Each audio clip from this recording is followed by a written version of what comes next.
This is Twin Solar System Talk with Samuel Hofman and Rebecca Benningfield.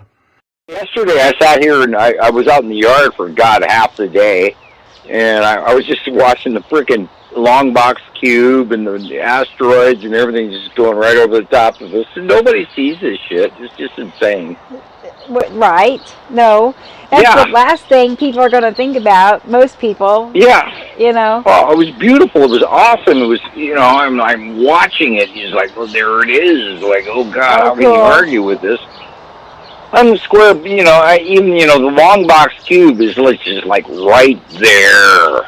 You know, the stress level that goes along with that, and me trying to tell people and trying to ignore the level of going overboard at the same time. You've seen how Yuri is lately. She's higher and totally visible on the side embarkment, and then all of a sudden Atu's moon is in front of it, and then it's going over to the far right, and green asteroid is going over to the far right, and everything is going over to the far right, and it's mixing in, and yet over the top of us, after sunset hits, we're looking at Isatham, huge, massive yellow moon, and then Nibiru runs from literally about 6 o'clock through sunset and nighttime in the northwest sky now. Okay. And I watched it yesterday, and I just sat there in awe, going, "Wow, it's way closer and way bigger than I expected." And I'm trying to start to ponder where Sarru is, because if that's going on over the top of us, then Sarru has to definitely be in our southwest sky, or southeast, or south sky.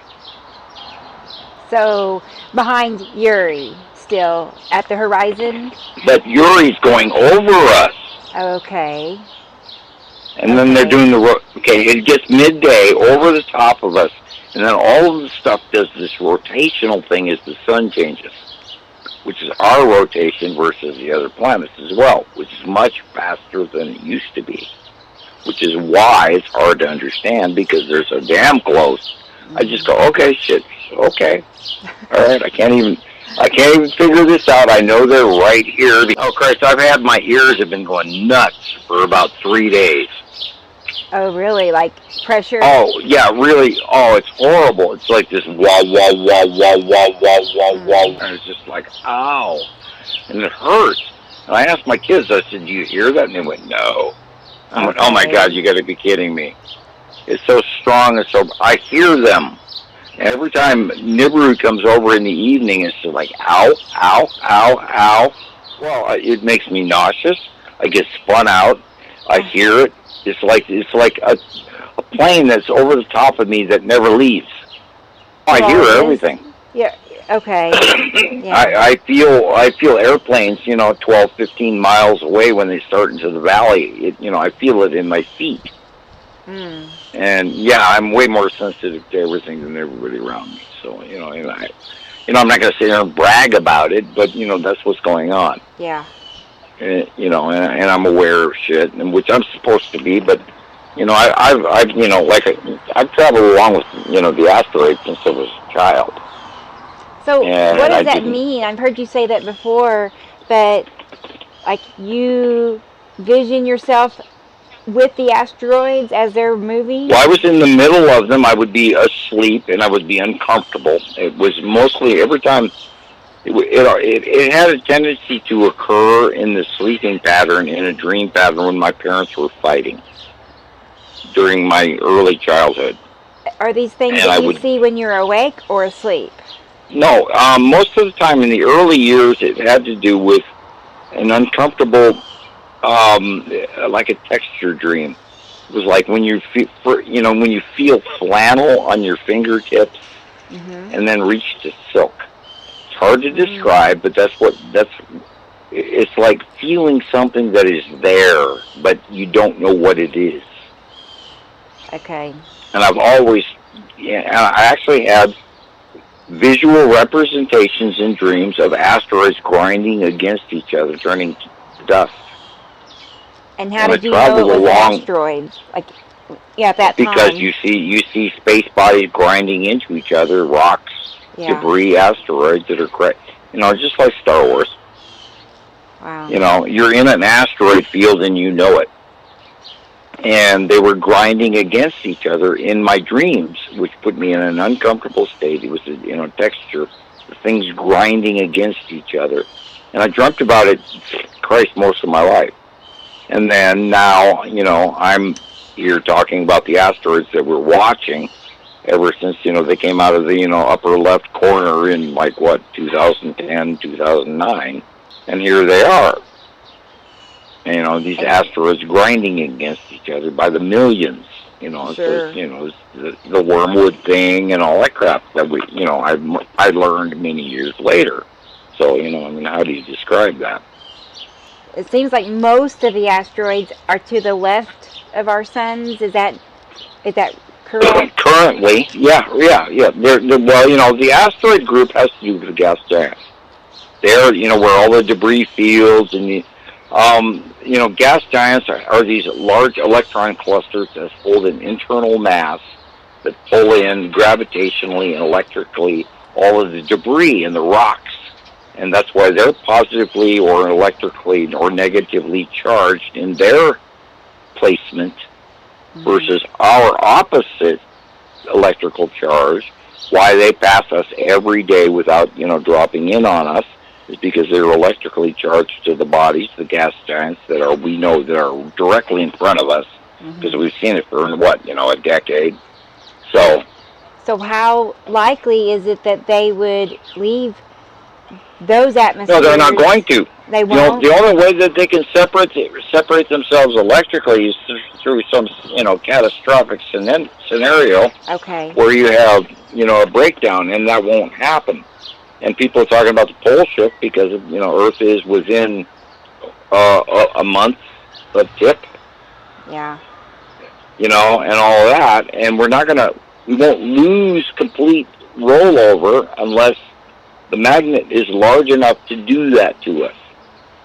And I don't think it is, because I don't think their polarity versus our solar system polarity is going to change places. I don't think it will. I think we're going to be tipped and rolled and rambled and messed with, but after they leave, that's when we have to worry. Just like what occurred to when they were first coming to us, which is where the Indian tectonic plate broke and the tsunamis and all of that shit that happened to Malaysia and Indonesia in 2007, 8, 9. And then there may be a catastrophic tsunami event from it.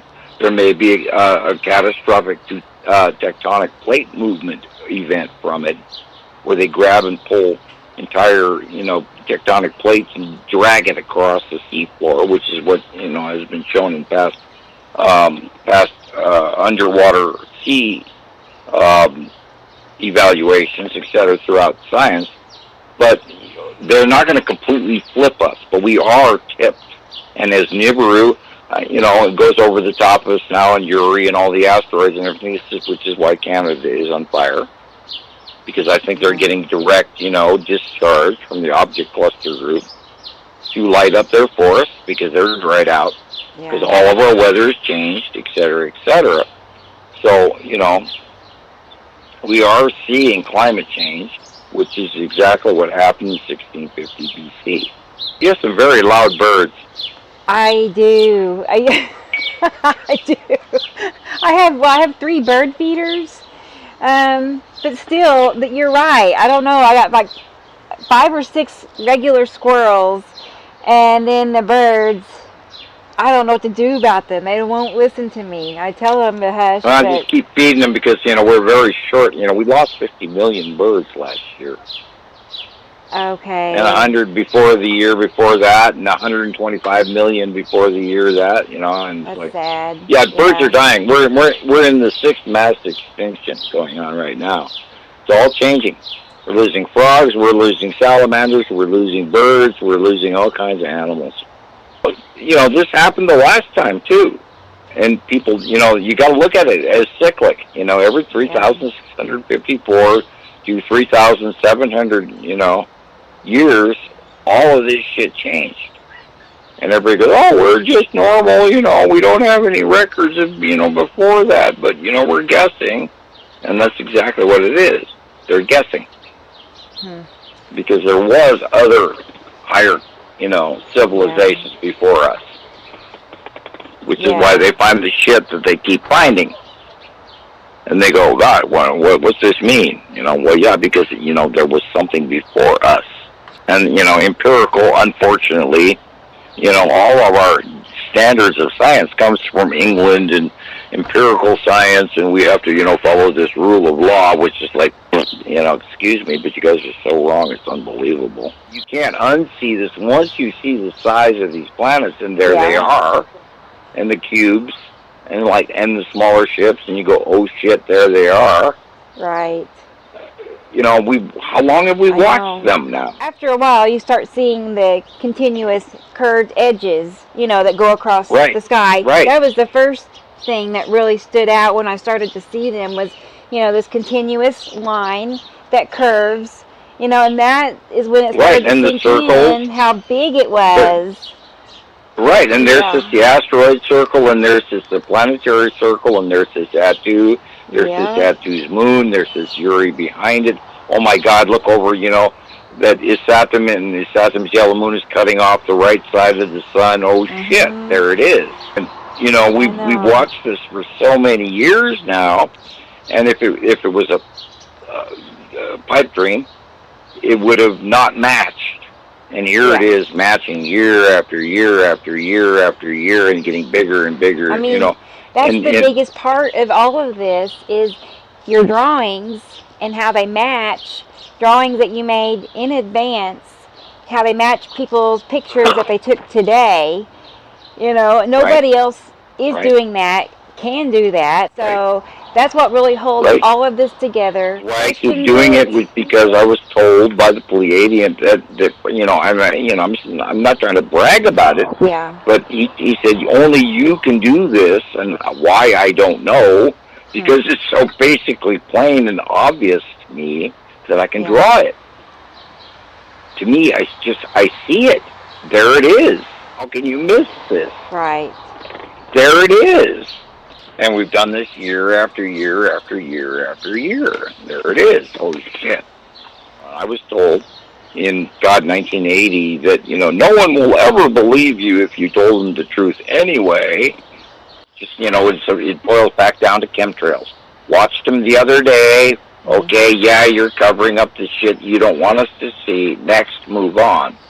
That's the whole it boils down to ignore the shit that they're pumping in front of you so you can see what's behind it.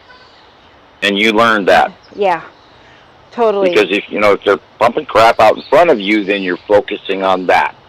And you're going, oh, look at that. And it's breaking up the round circles of the planetary bodies or the ion drop tails or the open illuminated rainbow core or even the asteroid group of Uri or the base cloud of Nibiru or the side moon of Isatum, or they're trying to cover up to break the eye from actually gathering what we're seeing.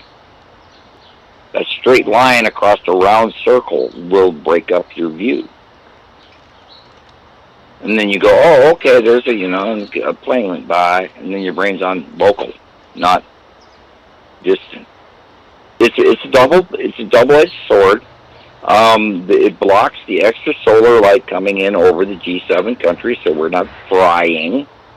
And that's why the other countries who don't have G7 coverage are frying and have no water or too much water, because they're not being covered by what the extra stellar body is putting upon the Earth, the minor block area. They can only reach so far, and I watched it yesterday, but they have done far less chemtrails in the last, 8 years than they used to. So, they're spending far less, but they're doing it over, I've noticed it's only over the top of cities and towns, populated areas, and they don't, spray over the entire country. They just go over the top of the city, do a few lines, break up what your view is, block a little solar from the outside and from the inside, and we're covered. Yeah, the program is still spending millions and billions we don't think should ever be. A, it's toxic, and B, they're hiding the truth from us. And C, they're actually protecting us in ways that, we don't even appreciate. Well, what they have to put up in the atmosphere in order to refract all of this is, toxic. Aluminum chloride, all these refractive particles that will, block some of this extra, stellar light that's coming in because, there's that extra star, which no one really truly believes in, but that's the whole premise of the scenario is that we have two solar systems, two groups of planets, and there's not going to be rogue planets out there without a star because nobody can live on planets without a star. Otherwise, they would be asteroids, et cetera, et cetera, et cetera. The way that we've been explaining science to most populace is unacceptable and not expressed to a greater level so that you can understand the gravy between the potatoes and the carrots. You got to have more of the information. And, we're not gravitational. We are electrical. The whole entire everything, our bodies and all Earth and universe and multiverse and everything, it's all electrical.